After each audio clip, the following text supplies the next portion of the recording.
Today's passage is Matthew chapter 6, verses 1 to 18.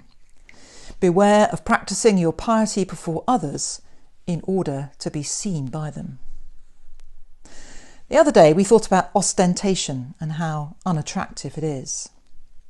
Jesus' words in this passage connect with this and make me think about how the word religious is often seen today. Oh, I'm not religious, people hasten to assure you. Because being religious is seen as something undesirable, unattractive. I want to say, oh no, nor am I. Because my image of faith is of something very attractive, very desirable, altogether lovely and life-giving. It's a bit like when people say, I don't believe in God. And when I say, tell me about the God you don't believe in, and then they describe that God, and I'm generally going to reply, oh no, I don't believe in that God either. This can surprise people. I wonder why then does this word religious seem such a negative concept? Maybe it's partly because of this idea that Jesus rejects of doing things to be seen by others, of setting out to create an impression. If that's our motive for engaging in anything to do with faith, be it prayer, Bible study, going to church, then the activity is worthless, really. Because it's a me activity.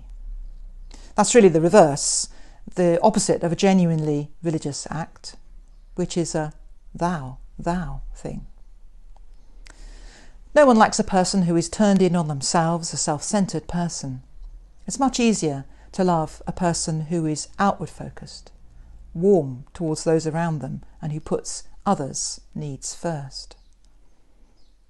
When Jesus was alive in this world, he was an immensely attractive character to ordinary people. They were drawn as to a magnet. Yet he clearly spent hours in prayer, sometimes all night. He knew the scriptures inside out and upside down. He was often in the temple or the synagogue. He was a religious man, yet they loved him. He embodied the presence of God, which brought life and love and light into the world, into everything he said and did. And so he transformed the lives of people around him. That's true religion. Today the church commemorates Samuel and Henrietta Barnett, who lived at the turn of the 20th century and who were very active in social reform, especially decent housing for the poor, education and general welfare. That flowed naturally for them from their Christian faith. They founded Toynbee Hall in the East End of London and the Hampstead Garden suburb. Their religion helped to transform the areas around them and to make the world a better place for others. Each of us is sent out from our baptism to shine as a light in the world, to be a channel for the light, the love, the life of Christ, to reach into the dark places of the world. Let's see what we can do about that.